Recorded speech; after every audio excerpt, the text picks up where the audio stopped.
Todos nascemos com as mesmas necessidades: abrigo, proteção, acolhimento, educação, alimento, liberdade, prazer, saúde. A maior ameaça à humanidade está na crueldade do próprio ser humano.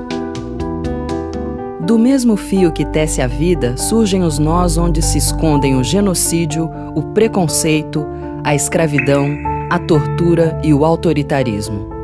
Horrores assim ainda acontecem no mundo. Ignorar ou render-se à impotência facilita que violações aconteçam conosco. De 1964 a 1985, o país viveu sob uma ditadura.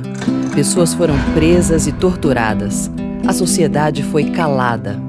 Lutar pelos direitos dos presos políticos e pelo direito à memória e à verdade abriu caminho para o Brasil tornar-se um verdadeiro Estado democrático de direito. Hoje somos uma democracia, mas ainda precisamos avançar muito para que o acesso aos direitos seja para todos e assim atingir o grau de nação social e economicamente justa. Ainda persistem características do autoritarismo. A desigualdade social é uma realidade. E há também as várias formas de preconceito: etnia, gênero, orientação sexual, condição econômica, condição física, idade.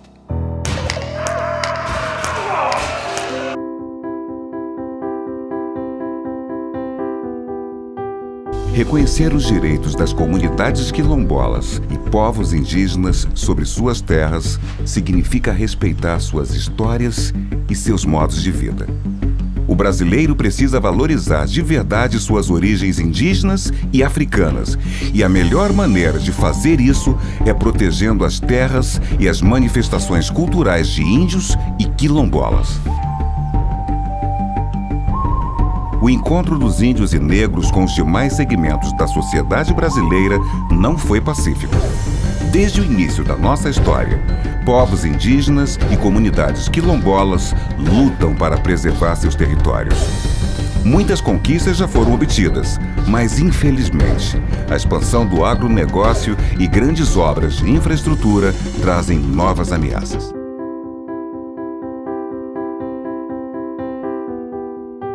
Eu sou cacique Natanael Munduruku, né? Sou do estado do Amazonas, sou ponte aérea, né? Fica em Porto Velho, fica em Brasília e fica na minha aldeia de origem, né? Que é no Amazonas, né? Mas ultimamente nós tivemos uma repressão muito forte que atearam o fogo dentro da reserva, né? Para tentar tirar os índios daqui, né? Isso foi uma coisa muito triste para nós, né? Porque a natureza te dá aquilo para você sobreviver. Aqui fora não, aqui é diferente. Você não consegue sobreviver sem trabalho. Aqui o que manda é o trabalho e o dinheiro. Quando eu consegui conhecer a sociedade branca, hoje eu consegui adquirir 19 cursos profissionalizantes. Trabalhei 2 anos como aviação, 2 anos como piloto aéreo. Eu fui o primeiro índio a assumir uma cadeira na Academia de Letras Brasileira. Então eu sou o único índio que se encontra nesse lugar aqui ainda, que posso contar uma história viva, que olhe o nosso mais respeito, que olhe o índio como um índio deveria ser. Não olhe o índio como um coitado, mas olhe o índio com respeito.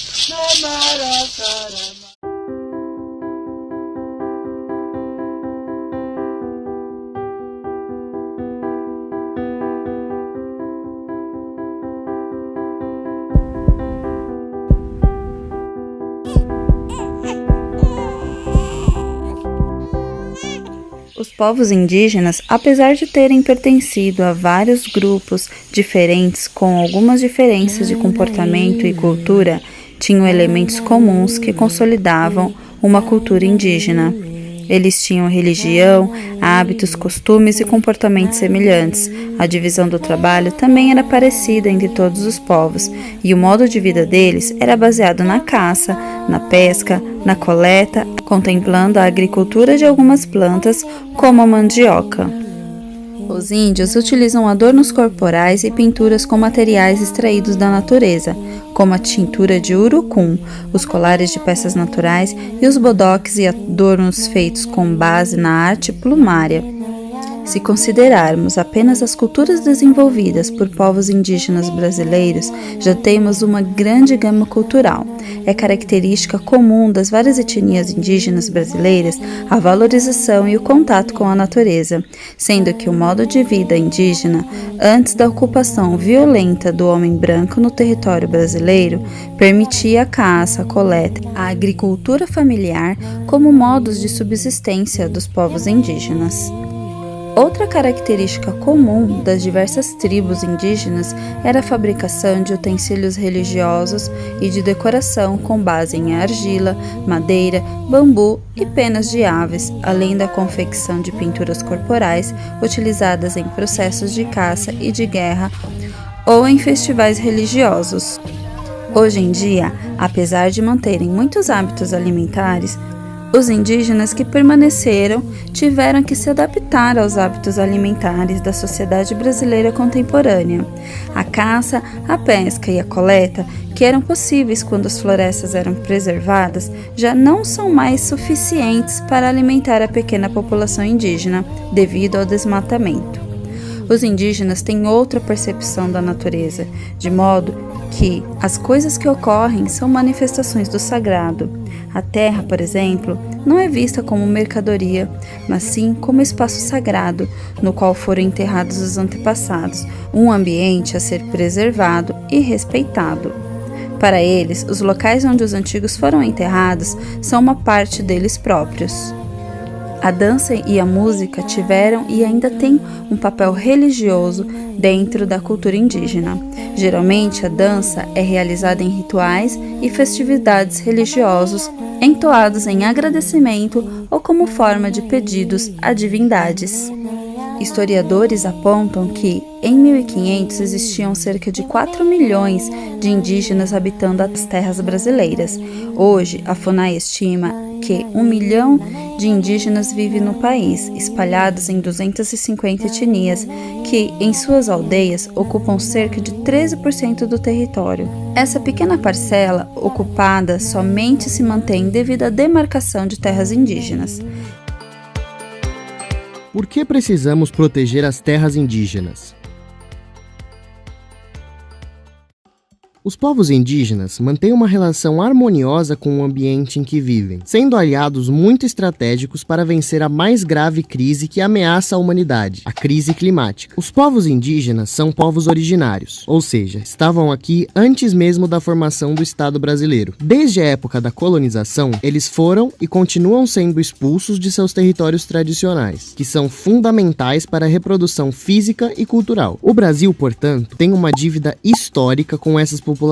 Historicamente, as terras indígenas são as ferramentas mais efetivas para frear o avanço do desmatamento e, portanto, para conservar a Amazônia. Esses territórios concentram uma das menores taxas de derrubada de florestas. Em 2019, responderam por 5% do total do desmatamento registrado no Brasil. Em 2020, esse índice foi de apenas 3%. Isso se deve principalmente ao modo de vida dos indígenas, que conserva e protege a floresta. Esse alto nível de conservação ajuda na manutenção da biodiversidade, guarda uma grande quantidade de carbono, auxiliando a reduzir os efeitos da crise climática, e ajuda na sobrevivência dos povos originários.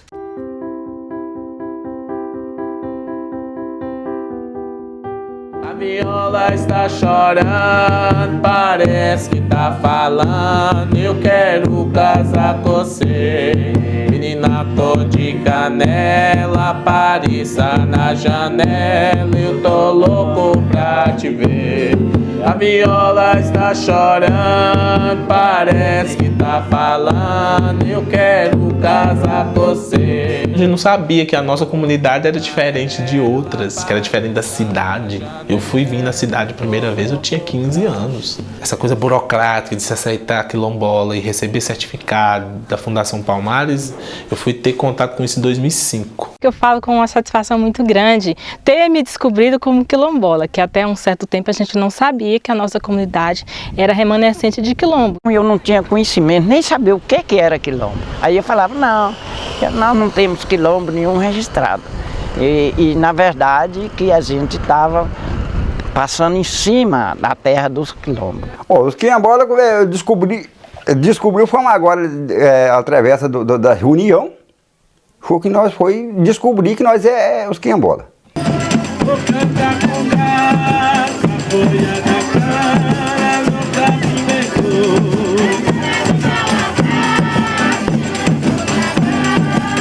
Muitos costumes dos escravos a gente está tentando manter, tentando segurar as tradições, aquele acolhimento que os escravos tinham com os companheiros, então a gente vem nessa tradição, né? Em São Paulo, por exemplo, em Belo Horizonte, a gente entra numa condução, quem está sentado no canto torce para o canto, quem está sentado na beirada está torcendo para a beirada para o que está no canto não encostar nele. E a nossa comunidade, não, a gente tem já tem aquele calor humano que é típico das comunidades tradicionais. Aprendi a dançar vilão, aprendi a dançar vilão, não foi dessa terra não foi dessa terra não. Aprendi a dançar leoa, aprendi a dançar leoa, na terra do Saleão. Território é onde a forma de vida se faz, né? É onde o modo de se viver. Quando mesmo a gente vai discutir sobre território nas comunidades quilombolas, a gente costuma muito perguntar ao pessoal mais velho aonde que o pai dava água à criação, aonde que a avó buscava barro para passar no fogão, aonde que plantava, aonde que passava o córrego. E aí quando eles vão falar onde são, a gente vê, assim, olha, o físico, olha o tamanho desse território. Mas nós temos o território da convivência, né, que é muito maior. Já fui para a construção civil em São Paulo já 2 vezes, só que eu não adaptei. Quando você estava em São Paulo, o que você sentia mais falta daqui? Até do mato. O modo de vida, os saberes, né? O patrimônio material e imaterial, até a forma que a casa é construída, né? Então tudo numa comunidade quilombola, numa comunidade rural, é um grande patrimônio, né? É uma coisa que eu amo de paixão. Então, é uma coisa que eu acho, e eu falo para o jovem, que nunca deve deixar morrer.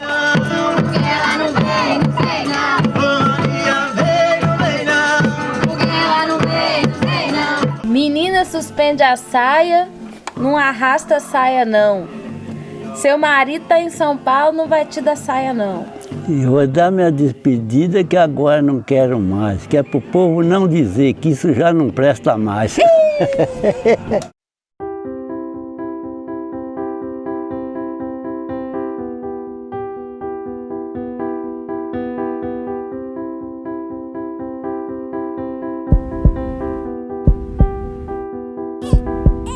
Impressionante, né? Imagina, 20 anos atrás a gente supor que isso um dia aconteceria, não é? Nós dizemos, não, isso aí vai levar 100 anos para acontecer, e não. Pela primeira vez, eu vi um grande número de pais e mães defendendo o interesse dos filhos. O que acontece com quem não tem aquele comportamento normativo, homem, mulher? Toda a variação, os que não se enquadram nesses grupos extremos, são violentados desde pequenos. Já na escola primária sofrem bullying, na adolescência é pior, são maltratados. E os que vivem em cidades menores, cidades pequenas, esses comem o pão que o diabo amassou. E aí fazem o quê? Aí migram para a cidade maior. Na cidade maior estão sozinhos ou sozinhas, vão ter que encontrar um caminho para levar a própria vida. E é por isso que nós temos uma quantidade muito grande, uma prevalência enorme de transtornos de ansiedade e quadros depressivos graves. O índice de suicídios nessas populações é muito maior do que aquele na população geral. Eu acho uma manifestação importantíssima. Nós temos que entender que há pessoas com várias orientações sexuais. E não se trata da gente aceitar. Não temos que aceitar nada, não temos que nos meter na vida dos outros. Cada um tem a sua sexualidade e vai exprimi-la da forma que ele achar que é melhor, que o satisfaz ou que a satisfaz melhor, mais. Nós, felizmente, o Brasil evoluiu nessa área. Nós hoje convivemos com essa diversidade sexual ainda de uma forma muito atrasada, mas muito melhor do que vivíamos antes. Então, se você tem uma orientação sexual que não é a da maioria e sente o peso do preconceito, tenta procurar ajuda. Não fica sozinho nesse mundo, ou não fica sozinha num mundo agressivo como o que nós temos.